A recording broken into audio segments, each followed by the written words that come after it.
You're listening to XFL Now on the Alternative Football News Network and WON Sports.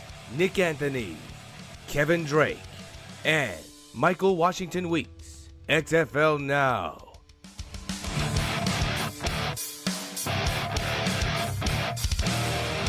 We're here. We're here. We made it. We have survived. It's been a week here at the Alternative Football News Network, XFL Now. It's been a very interesting week. Got to tell you. For me, it was Tuesday. It all began. Got a call after work Tuesday night. It was my father.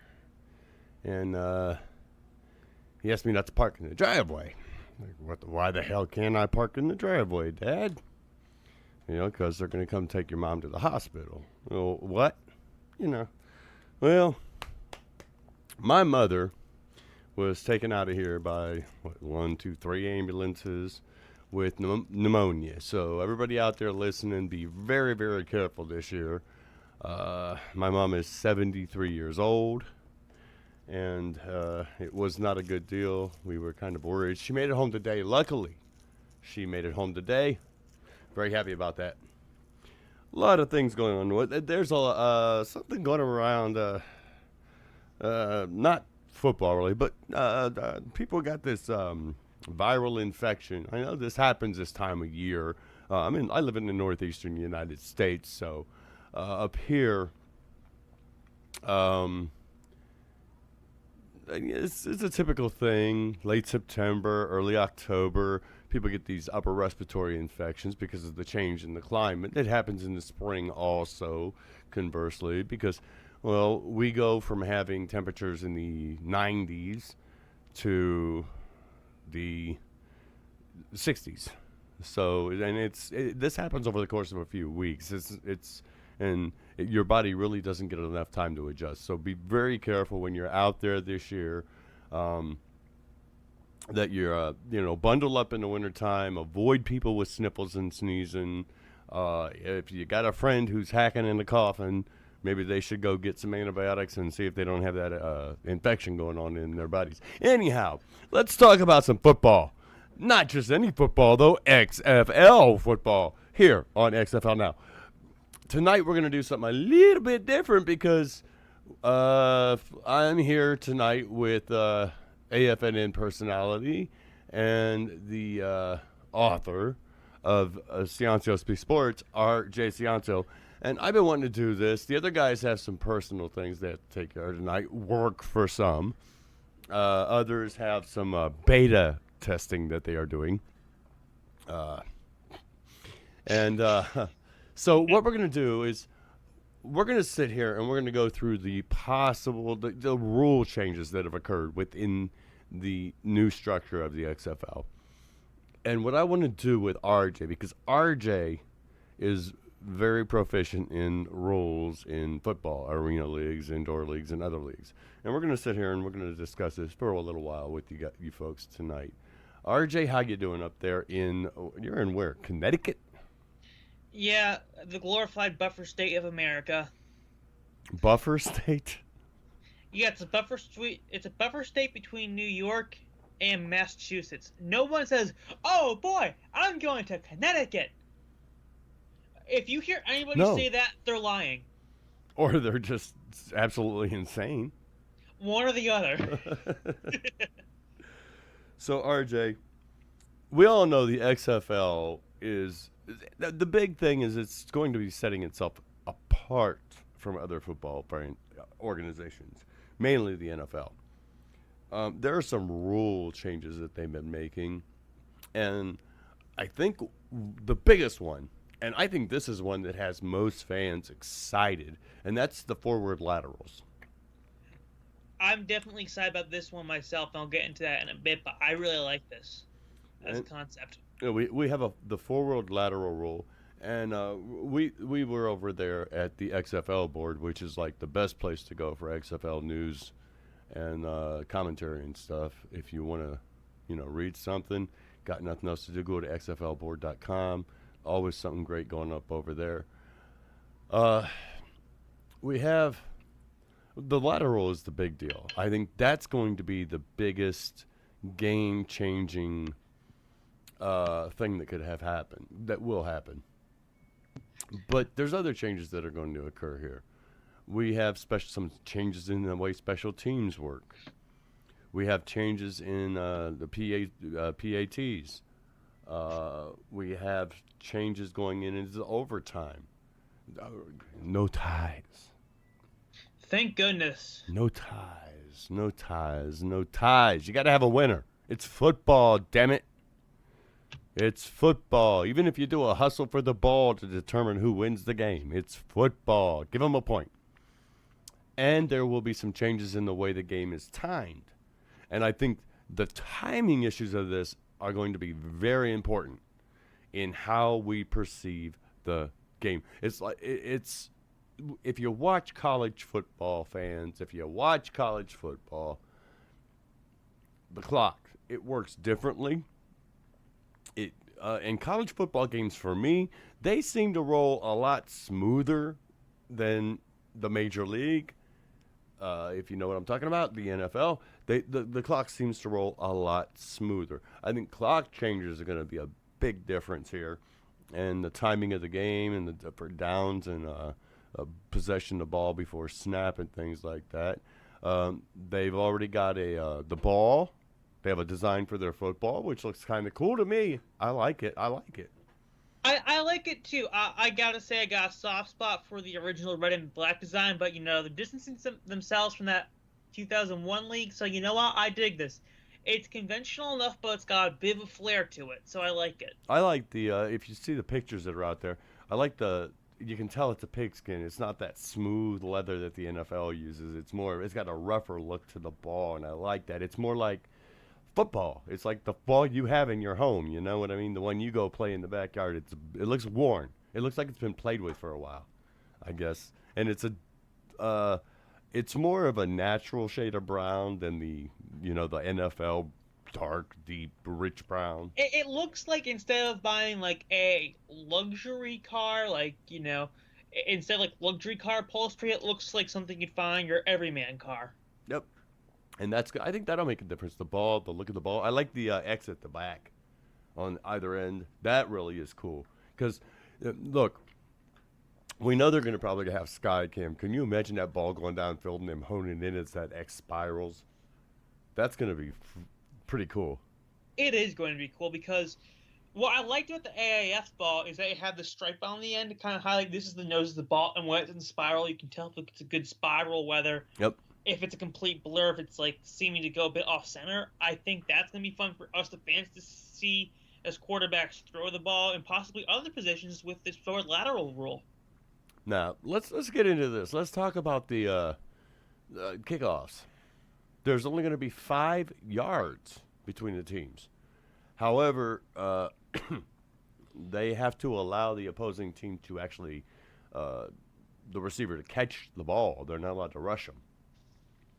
I like that because, the first thing I thought of is, well, if it's only 5 yards, that gives them more time to shed the block. They're using the halo rule, which you find in NCAA ball, you find it in Canadian ball. It's a 5-yard radius where the receiver has room to return and has a little area until they start moving. So I think that's going to be good for the league because if you get a return man like Josh Cribbs, Devin Hester, Dante Hall, anybody like that who's that dynamic on the field, there is very few things in this universe that are more entertaining to watch than that. There's a lot more things entertaining in this universe to watch than that. Clearly you didn't watch the highlights I watched. Probably not. I've been busy. I think that's interesting, and I also think that it's very important that neither team is allowed to cross the neutral zone. Neither team. It's not one team. It's both teams are held off in the you can't cross that neutral zone. On top of that, excuse me. On top of that, we have the fact that, well, there's no fair catches. Yes. You got to run the ball back. And the kicking team has to allow that 5-yard barrier, that zone, for that receiver to recover that ball. That's going to make it very, very interesting because until he crosses that 5-yard mark, you see what I'm saying? And once you hit that 5-yard mark, you are in for some pain in the grass. I'm telling you. Yeah, I mean, if you ever play capture the flag, you know the teacher would set the hula hoop up to go grab the flag, and you're like waiting in there looking for somebody to looking for a crease. Picture that, but 100 times faster for these guys. That's how I think of it. And I would always get 5 steps and then just get demolished. But it's going to be a game of smear the queer. I'm sorry for listeners, but that's the only way to describe what it is. This is a hustle. And once they get past that 5-yard neutral zone, it's lights out. You're either probably gonna make a big play for the offense and get a lot of yards, or you're gonna get just knocked to the ground pretty darn quickly. Yeah, and you know what? That's gonna separate the men from the boys, right? Unlike in the NFL where they're just a bunch of boys playing. Everybody's got. Yeah, it's become the gentleman's club almost. Yep. Now. We also have there will be no extra point kicks. Speaking of, I'm happy proposed. about These this are proposed. Rule. These are proposed. This rule for me, this is important. This means that it's going to make a huge difference in the way the game is scored. I mean, what I'm reading here from XFL board, I'll read what they wrote over on XFL board. It says no converts. The extra point kick will be replaced with a scrimmage play. I like that idea. Varying in point value depending on how far the touchdown scoring team chooses to take the snap from the goal line. A 2-yard attempt would score at 1 point. A 5-yard attempt, 2, and a 15-yard, 3. So we could have games possibly being decided by nothing more. And I know this happens in the NFL, but it could be a very common thing where 1 point is the determining factor in a game, because you see, and I like the staggering of the points too. I like the fact that and they get to decide what extra point that's going to add some excitement to the game, because this could make. Okay, let's say we're deep into the fourth quarter, and all right, you're down by 3. Okay. Now you have it in your mind that on the return you're just gonna plow into the receiver and try to get a fumble and recap that ball, right? Right. So you decide, even though you're down by 3, to go for that 2-point convert, because that's going to be a given for your team. You're very good at those 2 points, but you're not so good at the 3. This could be one of those things where it could be a blessing to some teams and a curse to others. And I think that's going to be a very telling thing come 2020. I can't wait to see. Also, what's great about the 3-point distance is that it really discourages the run. I mean, if you're able to block for 15 yards, all the praise in the world to you, but that's not going to be on every team. So it makes the passing game more prominent. And what I can't wait for, and we'll get into someone to use the 4 lateral rule in some razzle dazzle way to score 3 points to win a game. Yeah, and that's it's like I said, it's going to be a curse and a blessing in multiple ways. Let's see. We also have the fact that all players behind the line of scrimmage are eligible receivers. That's pretty sweet. Even the linemen will be able to, let's see, it says the offensive lineman would still be prohibited from advancing downfield before a forward pass that crosses the line of scrimmage. As it is in the line of scrimmage is in the air. Okay. Ooh, okay, that's interesting. In the National Arena League, there's a rule where, because of it's 7-on-7, 8-on-8 ball, one lineman designates himself as a tight end, so you do see the big guys go out for a pass every once in a while. And when they score, when the big guy scores on the field, there is an extra bit of love from the teammates because those are the guys in the trenches putting in a lot of that hard work that doesn't get all the glory. So for them to get rewarded with the score, has to feel real nice. And seeing a team celebrate is fun. So, amplifying that in the XFL, they're not all going to be run down the field right away, but, giving them that chance, it gives the tight ends, the linemen who might have better hands than you think a chance to show their skills. Very true. Very, very true. Let me go through this list. Let's go up here and the last thing we're gonna be talking about is that forward lateral, because that's a big deal right there to me. Special teams. You know what? Let's take a quick break here, and then we'll come back and we're gonna talk a little bit about some of the special teams changes, and we'll go from there. This is XFL Now, the Alternative Football Network, sponsored by Primetime Sports Talk. Let's look at some of the special teams rules. And some of these I think may be official. These are some of the things they were trying out in the Spring League this year. All right, so let's see those. Let's see. We're seeing that fair catches will not be recognized. And then we got the 5-yard rule. We already touched on that. Let's see. Wait a minute. It says that this rule is a carryover from the original XFL and is also used in the CFL. Breaching the space would result in a penalty called no yards in the CFL. We'll see what the XFL calls this rule. I like that. I like the special teams rule and no fair catches. Me too. We talked about it briefly earlier. Again, you can have some fun plays on returns. And if nothing else, you're going to get some big hits out of it. And listen, we all love big hits. We all love football. That's why we're watching. Exactly. Violence. There's going to be a new kickoff formation. This is going to be an interesting thing.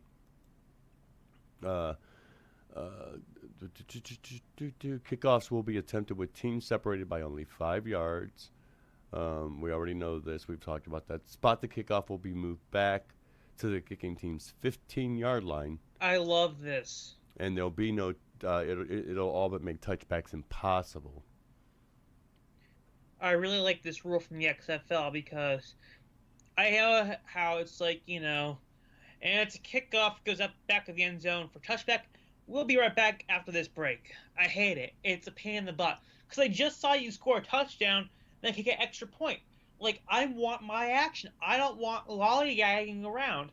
What good is a kick returner if they don't return kicks? It says in the implausible event, I'm quoting Wikipedia, in the implausible event that a touchback happens, the ball would be taken to the 35-yard line to discourage kickers from kicking the ball that far. Let's see. In the NFL, it's 25, and in college, it's 25 or 20, depending on the situation. In high school, all touchbacks advance to the 20-yard line. I didn't know that. High school football rules, ladies and gentlemen. High school football. Yeah, that was standard in the NFL a few years back as well. Very interesting stuff. Oh. Teams will be allowed into option for a typical onside kick. Those surprise onside kicks will no longer be possible under the new kickoff rules.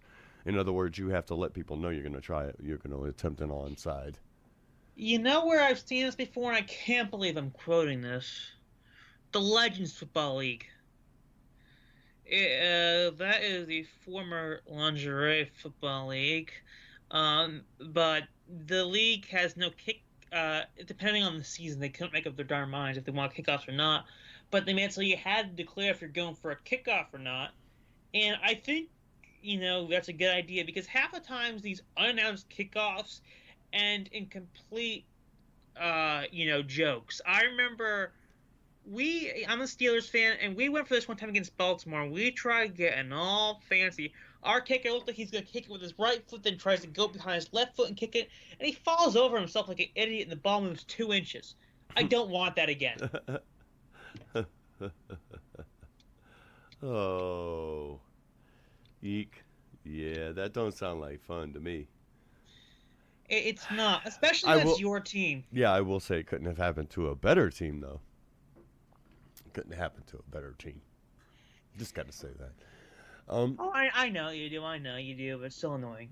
And we already touched on the point after. Now, OT, overtime, will be decided by multiple round shootouts for 1-point conversions.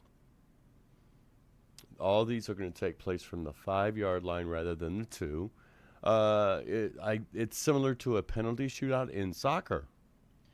Yeah, I like it. It's also similar to the NHL shootout. Right. So for those Americans who don't watch hockey, don't watch soccer. Pardon me. Here's interesting. There's going to be a total of 5 rounds to the shootout, where the offense can score a point by converting in the end zone, while the defense can score a point by forcing a turnover. Should a turnover occur, excuse me, You good there? Yeah, since should a turnover occur, then the player is going to be dead. Okay. To speed up overtime process, both teams, offense and defense, will be on the field at the appropriate end zone. Once a team's offense has completed their round for shoot-off, the other team's offense will play. That's kind of interesting. So we're going to have the defense and offense line up on one end zone for like one defense. Let's say the Guardians' defense will be at one end zone and their offense is going to be over at the other, and the Commanders' offense is going to be at one end, against their defense, while the Commanders' defense will be on the other end zone with their offense. So both end zones are going to be in play in a back and forth. Yeah. It's good because as a fan, I don't want to worry about when I buy my ticket. Now, is this end zone going to get any action if we go to overtime? No, they're both getting the action. We're all going to have some fun here in the XFL. There we go. It actually is going to make gameplay interesting. I can't wait to see how that pans out with the back and forth. You know what I mean? Interesting. Very, Definitely. very interesting. Yeah, I like this rule a lot. I think it's also similar, talked about the penalty shootouts and whatnot. This is going to be my favorite part. When you get somebody who decides to, I'm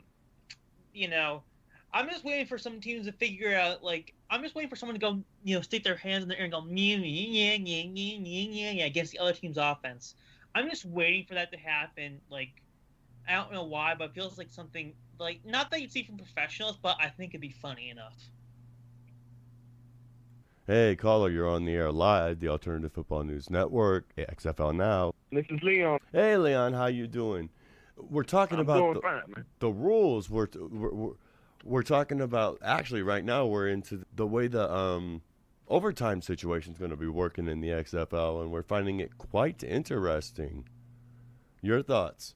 Well, I think if they have a good, like I said, if they have to go for 2 or go for it instead of kicking a field goal, I think that would be a plausible way to do it. No, it's going to be a 5-round shootout where both offenses and defenses will be on the field at the same time, and they get 5 attempts. Now, should they actually convert, then they're going to get a point. But if there's a turnover, then that play is going to be dead, and the defense will have scored a point for their team. And it's going to be a very interesting way. I'm not sure. It sounds like one team's offense is going to be at one end zone with the one team's defense, and then conversely at the other end zone, the other team's offense will be there against the other team's defense. That sounds interesting. That's going to actually be a very, very interesting. The overtime, by the way, oh, wow. If both teams remain tied after overtime, it would be, overtime is going to be limited to 5 or 6 minutes. So it's going to be a quick overtime period. I like it. Yeah, and they haven't ruled out a possibility of a tie. Should the overtime period expire and the tie remains. So that's pretty interesting. We have some clock changes that are going to happen here. And this is one of the ones that we all knew they were going to be, toying with the way the game, with the timings and stuff. They're going to be using a 25-second play clock. I think that's a good pace. And they're measuring it from the end of the previous play. Ooh, nice. So that's gonna Yeah, big game. I mean, interesting. Yeah. Let's see. What else have we got here? Conjunction with this rule, the XFL has proposed pasting a one-way radio on all offensive players' helmets to allow the offensive coordinator to run a no-huddle offense that can call plays.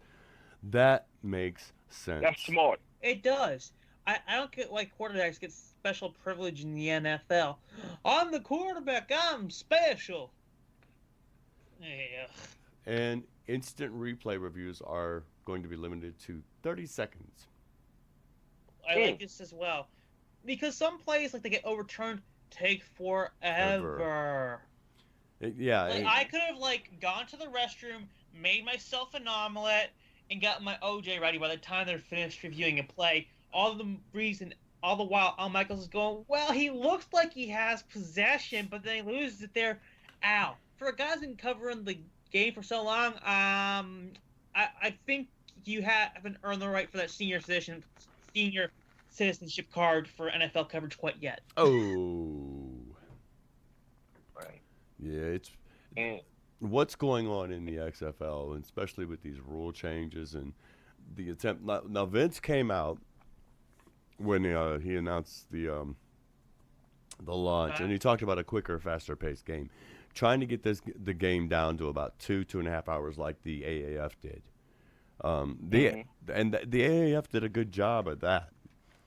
Yeah, they did. It was a great 8 weeks, man. Yeah, and those games were more exciting because they were quicker. There wasn't 50 billion commercial breaks. You didn't take a break after every single play. Odell Beckham needs to tie his shoes, so we're going to take a break. Watch, we're going to a break. Tom Brady has to go deflate the ball, so we're going to go take a break. Don't have to do that anymore. Bill Belichick is setting up his video cameras. We're going to take a break. Yeah. Thank God Jerry Sandusky never made it in. Oh, jeez. Man. I didn't just say that live on air, did I? I apologize. Nah, I don't apologize. There's so much going on here. But the big thing, let's take a quick break. We come back. All right. We're going to be talking about one thing that's got everybody excited about the XFL. Swear to goodness. Cannot wait. Cannot wait. We'll be right back.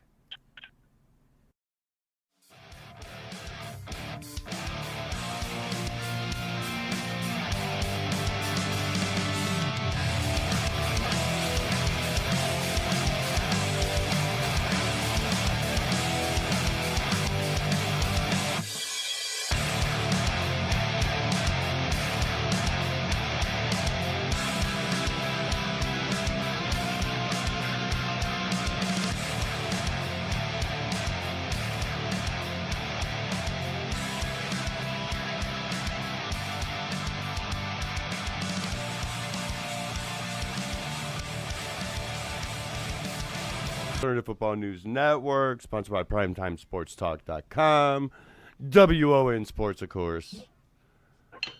And we're going to wrap this show up, but we're going to do it on a big note here. RJ, we got some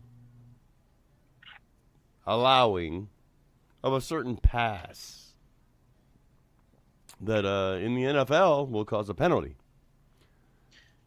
The forward lateral. What do you think? Do you think that making forward laterals legal is going to benefit the league overall? Or how do you think this is going to affect play? Well, I first want to clarify that this is not going to be like the holy roller where you can just pitch the ball forward and hope someone falls on it and kicks it forward. The forward lateral has to happen behind the line of scrimmage. So this isn't going to turn into rugby all of a sudden.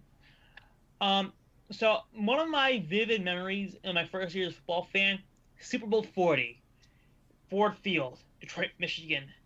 Ben takes a snap, hands off to Willie Parker. He runs to one side of the field, hands off to Antoine Randall, who runs across the other, throwing on the run to Hines Ward, a gadget play to perfection. That was something I loved. Ken Whisenhunt loved doing that. Now imagine seeing more trickery, more gadget plays, more creative designs for plays in the XFL. If that was an amazing moment from my childhood, we're going to be blessed in the XFL seeing this so many times and just seeing so many creative ideas. Because how many times have we been like in the backyard with our friends wanting to try something really stupid fun out, but there's that one friend who's like, no, but I can't let you do that. That's against the rule. You know, Tim, you're taking all the fun out of it. Guess what? Tim's not there anymore. Good point. Good point. Leon, you are a football player, and I want to find out, what do you think about the fact that in the XFL a forward lateral is an allowed concept? It's not something that you're going to get penalized for. Well, I believe that it will open up the doors for gadget plays, and I know for a fact, Coach June down in Houston, and I know he has a lot of trickery under his sleeve. And I think that'll open up the doors for the evolutioning of plays. That's what I think, and I think that it'll make the gameplay expeditiously. It'll make it go by fast. You know, that's what I think. Now, RJ, how does this compare to what happens with inside the Arena League? So there's nothing quite like this in the Arena Leagues. You know, like other forms of NFL, a backwards or lateral pass behind the line of scrimmage that is caught can be thrown forward. You don't see this typically as much in the arena game because the field dimensions are smaller. You see a lot of it at younger football levels. You might see some trickery at the Pee-wee level, sometimes the high school level. Occasionally get a Statue of Liberty play in the NCAA or NFL, but you don't see stuff like this very often. So I'm excited to see how it turns out. I do think it's going to take some getting used to the first few weeks, so I think you might see a couple interceptions thrown by off these. Because what you can't do, no matter what position you are, is telegraph a pass, and for non-quarterbacks, that might be a little more difficult. So we'll see how that goes. But at the same time, it's also going to make fantasy super fun. I don't think we've gotten into that part yet. How awesome would it be? You're trailing by 7 fantasy. You have, I don't know who they're having as a receiver. Let's say they got Fabian Guerrera, for instance. I'm using Fabian Guerrera as an example. Guerrera, gets a ball thrown his way behind the line of scrimmage. He looks, he fires for a touchdown. Not only is that an amazing play, you just score fantasy points in a way that the NFL will almost never see. Okay. Some thoughts from others. Michael chimed in today with his thoughts. He said the no fair catch and sit halo rule to kickoffs is a mirror to the CFL. Continuous clock outside the 2-minute warning is a mirror to the Arena Leagues. Multiple guys moving behind the line of scrimmage, which the XFL used the first time, mirrors Arena and CFL. And he also states that this has not been confirmed yet. He says that getting rid of the illegal touching rule if a lineman catches a pass behind the line of scrimmage is unique to the XFL. And multiple forward passes behind the line is also a unique concept to the XFL. Bryce chimed in. Bryce says that the multiple forward passes behind the line of scrimmage is awesome. It establishes a clear-cut backfield that allows so many opportunities to work yourself a hole, but also work east-west for plays unlike ever before. So, I mean, like I said, this forward lateral situation is something that has really, really made it, it changes game completely. Oh, it does. It opens up a whole other dimension. Like Bryce said, it's now east to west. Because before you either had to play the lateral game, which is so easy to intercept, or you just had to be really fast and run side to side and run backwards, basically, which almost never ends well unless you're Michael Vick. Or Randall Cunningham. One of the two. All right, I shall hold my comment on Michael Vick. Yeah, I think you hit your quota for the night. Now, overall, with what we know at this juncture in time, do these changes have you excited to see a different type of football being played? Perhaps a type of football. It really sounds like that the XFL has gone outside of traditional football to find things that they can incorporate into their style of football that, mirror Canadian football, maybe mirror Arena League football. They're looking at other organizations to help them come up with concepts and ideals that they feel make the game more interesting and more playable. And it doesn't surprise me much that Vince is looking toward, or the XFL is looking toward, the Canadian Football League, since Vince was trying to buy that league years ago. Yeah, he was, before he started the original XFL, he wanted to buy out the entire CFL. That's where the whole desire stemmed from. I think he wanted an NFL team. They said no. He's like, fine, I'm buying the CFL, and they vetoed him there. So I think what he's done, I think he's trying to wrap his love of football or bring things that he loves about alternative football, because looking at the fact that they're looking at the Arena League and how they do different things shows me that they're interested in more than just one style of football. They're not trying to emulate the XFL or the NFL in any way, shape, or form. They're trying to set themselves apart and be something totally unique and different. Something that perhaps American viewers haven't seen before with some definitely. of the, because although we talk about Canadian football, we don't all know everything there is to know about Canadian football. Although we talk about arena football, not everybody out there is a fan. Although we talk about indoor football, not everybody is a fan. So perhaps what happens is the XFL exposes us to some of these changes, and they let us know that this is a concept that they brought in from Canadian or from the arenas, and they begin to expose mainstream viewers, people who are going to, people who would not normally turn into those leagues, to where maybe they start seeing some momentum. I think the XFL launch is going to create momentum for all alternative football organizations and gameplay, the arena, the indoor, the CFL. Everything's going to see a rise in viewership because of the XFL. And I think it's going to bring guys that maybe they're not going to make the cut for the XFL. Then maybe they'll start looking at the arena leagues, and we'll start getting some fresh talent there where they can go in and hone their skills in that league and show how good they are. Oh, definitely, because, this is kind of like, if you've ever listened to a Spotify-generated playlist, you start with one artist, then you go to the featured artist, then you go to the features feature, and, by the time, 2 hours later, you're like, I would have never heard of this artist. That's kind of what it's like for the football leagues here. You're going to start getting references and things from one league, you're going to look into it, find another league, etc., etc., etc. And I think that's very good for the sport as a whole, because there are a lot of leagues out there. I mean, there has to be hundreds, if not thousands, in the U.S. alone. And every one of them has their own little quirk. So seeing those out there is going to be nice. Very true. Very, very true.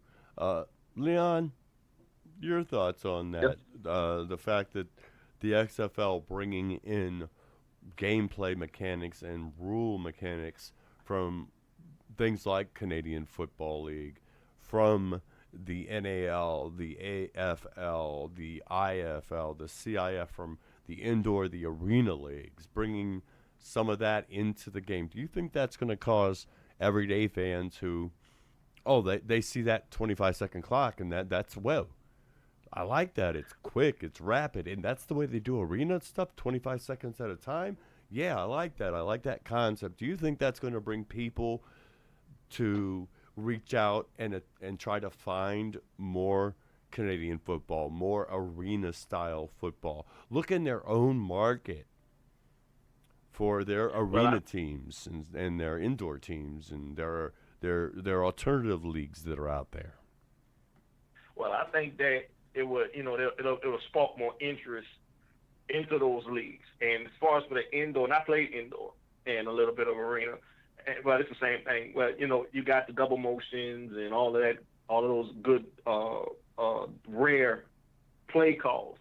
It'll spark interest. I know that, and it'll make people look deep off into it, because those levels of football really don't get a lot of exposure, as per se. A lot of people really don't pay attention to it. But now that they have these explosive plays and these forward laterals and everything else like that, I think that will evolve the game, and it'll make people gain a lot of interest in it. And I think that it'll build up a fanship of the XFL. And I think that as far as for the evolving of it, you're gonna be on a bigger field. You're not gonna be in a hockey rink style field like indoor is gonna be on a regular size football field. So it's gonna be it'll really draw a lot of interest to the game with those plays are designed. And I think that'll probably get people more interested in it. It'll probably have the inquisitive person that really doesn't know much about football get into football. I understand that, man. Well, RJ, before we go here, one more question for you. The XFL launches February 2020, and I know that some of the indoor leagues begin similar time frame, correct? That's correct. Do you think that you're a hardcore arena fan, and is this going to affect you? Are you going to pick an XFL game over an arena game? I mean, I'm going to support indoor ball one way or another. The thing is, the amount of XFL games to indoor games, the XFL is fewer. So if there's an XFL game going on, I might give that priority simply because there are fewer of them.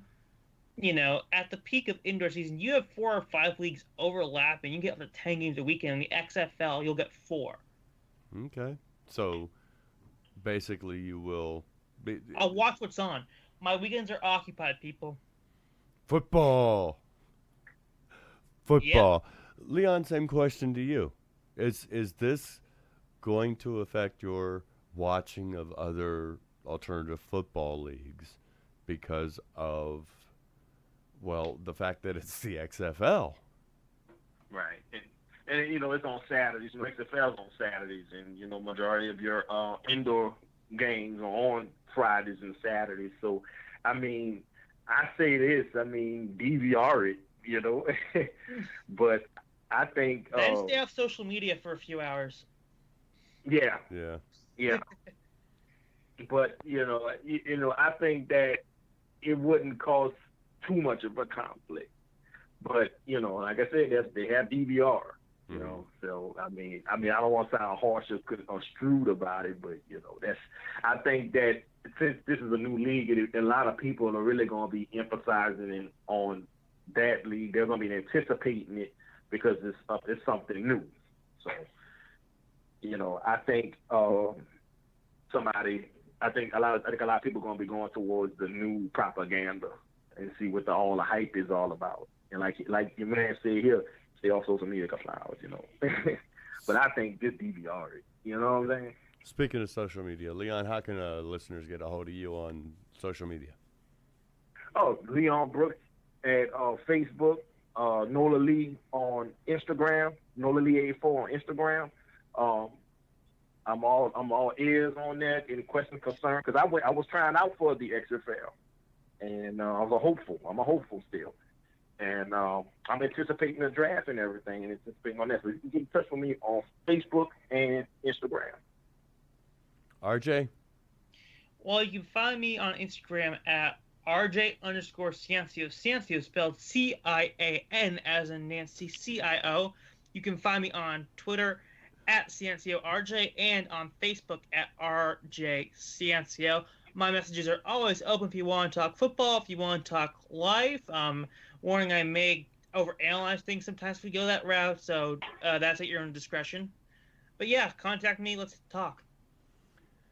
And you can find me at AFN Talk all over social media. Instagram, I think we have that. I don't know what you do with it, but yeah, and I know we have Twitter, that thing, and we have a Facebook page and a group. You might want to join the group. Don't forget to visit the website if you're not there already, afntalk.com. I am Harry the Boobs Bob. This is the Alternative Football News Network, XFL Now. We'll see you on the other side of the end zone.